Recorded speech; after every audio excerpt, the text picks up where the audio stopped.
If you guys are having doubt about the 16 to 50 kit lens, so this video is going to tell you why this is better than you think. So what is a kit lens? So kit lens is the lens that you get with the device itself when you buy the camera as a part of a kit. So you can buy the camera as a you need different body as well, but you basically get the kit lens with it. Whenever a new beginner, anyone wants to buy it, so they get a kit lens with that. So quality of lens. So kit lens are not always made to the highest of standards. What I mean by that is that sometimes it will have a plastic body, and even the glass used inside of the lens is not always the highest of quality. So when you compare it to something like Viltrox, Sigma, or other Sony G Master lenses, so they just don't have that sharpness, the kit lens, I mean.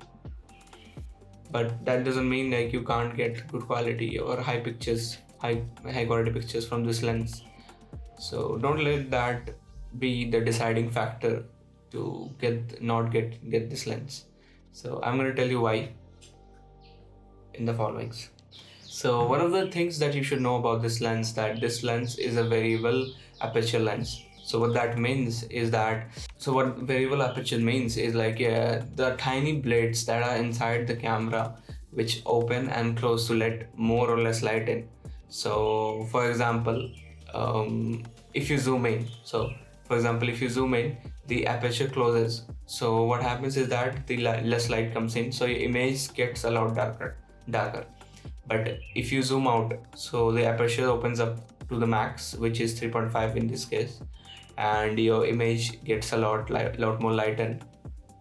So you should also care, like a lot of things are dependent on that, like depth of field, exposure. Like the less aperture you have, like the 1.4 or 1.2, those will get you the most blur in the background. But yeah, this will do a decent job as well. So depending on how you use this camera, you can get pretty good results out of this, and some of them might even work. Like some of them might even not look like you took it from a kit lens. Yeah, I mean the sharpness will not be there obviously. Like the sharpness compared to the G Master and all those lenses, sharpness is way less compared to that. But yeah, still you can get great results from this lens. I'm going to demonstrate it to you with a few examples.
So when it comes to the features of this lens and the aperture of this lens is from 3.5 to 5.6. So what that means is like when the camera is at like zoomed out totally, it will have aperture of 3.5 max. And when you zoom in, the aperture will go to 3.6, I mean 5.6. So the aperture is way above than that. Actually, you can switch it to, like, I believe f11 or f12. No, I think it's f22. Yeah, I might have to check. I'll put the numbers in the screen somewhere, so yeah, you can have a look at that. Yeah, and I'm also looking at the script that I have here. I can't really memorize all of it, so yeah, forgive me for that. Okay, so let's move on to the next points. And the another feature that this lens has, that like, this has many stability modes. Obviously the camera doesn't have the IBIS, obviously, because this is a budget camera, Sony ZV E10. So the camera does have a stabilizer, which is known as OSS, which it uses to stabilizes the camera. So what that means is, like, so the camera and the lens itself has a stabilizer built in, but yeah, you get other two stabilization mode in this as well. One of them is active stabilization, and the third one is the gyro data that we have inside the ZV E10. We can use the Sony's software Catalyst Browse to stabilize the video, and you will be shocked to how much of a good thing, like how much of a good results you can get from Sony's Catalyst Browse. It does a pretty good job in, like, stabilizing the video. I will put a few samples here on the screen just in case. And yeah, I personally like to use Sony's Catalyst Browse to stabilize all of my videos, as it does the best job. So for low light, so the performance of this camera in low light is not that good, obviously. Like, the aperture goes to 3.5 at max, so the low light performance will not be as good as the lens that you can get from, like, other brands or Sony itself, which will be around 1.2 or 1.8 apertures. Those will perform a lot better, but don't let this be the limiting factor. Let me ask you, how many of you guys are going to go and shoot a video or do something at pitch black? I don't think most people are going to do that. They are going to have a studio, like, they're going to mostly use a studio, or they're already going to have a light setup that they are going to use. So yeah, but if you're using this for, like, camera for, like, YouTube and normal vlogs, I don't think that will be needed. But yeah, I understand, like, lower aperture will help in creating a huge, like, a lot better depth of field than we are getting right now. So that is definitely a plus. So I'm going to give a few reasons to why the Sony kit lens is worth buying.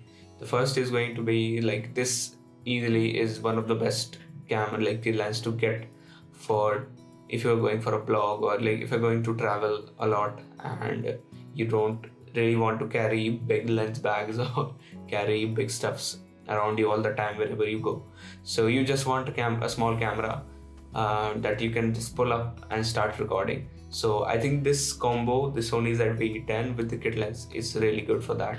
As the lens telescope zoom in and out every time you turn it on and off. So when the camera is off, it's really tiny. You can easily fit inside your pants if you're wearing something like a joggers, with the cargo joggers. But yeah, you can't really fit it in a normal pant, so that's a different thing.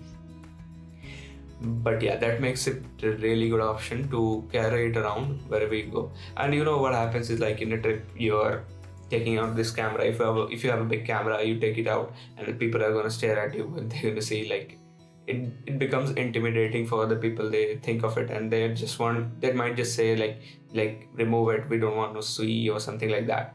But if you bring this camera up, they're just gonna say, they're just gonna see it and they can react to it like, this is just a tiny thing, so they're just gonna ignore it. So that's one of the features I think the ZV-E10 has with the kit lens. The second would be the price. If you get the kit lens solo while not purchasing the camera, while purchasing the camera you did not get the kit lens. So at that moment, I don't think this is a good viable option if you're in India, as the kit lens would cost you around 20 to 28K as of recording. That's what I saw. But if you are getting the kit lens while buying the camera, I think you're getting a huge discount on it, as the kit lens only costs you around 11 to 12K. So I think that is a really good deal. So I think people should get it. Like, this is a really good lens. This is a zoom lens, obviously.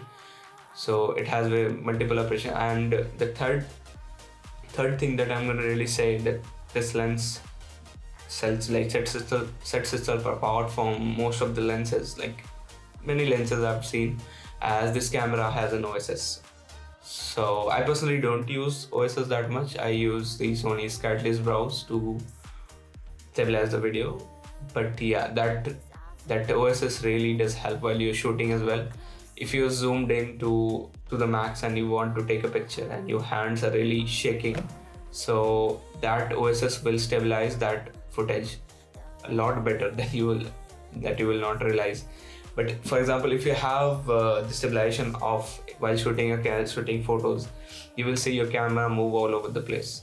But if you have the stabilization on, it will surely help you a lot.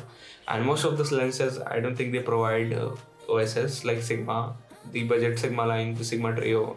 I don't believe they provide OSS in the camera, I mean in the lens. So that's one thing to note. Now the last thing I'm gonna say is that, like, is this lens for the beginners? Yes, it is. So if you are a beginner, you should definitely get this lens, as you will learn to know how to use the camera. Like if you're in a pinch and you're zooming in and suddenly the picture goes dark, so you have to go and change your shutter speed, your ISO, the aperture, all that to match the lighting that you have. So I think this is a great camera for beginners, as they will learn a lot of things. I personally, being a beginner, really appreciate this lens. So I think people who are just starting out as a camera should definitely get this lens, as this will help them out to learn a lot of new things, and yeah, basically use this lens. I think this is really good.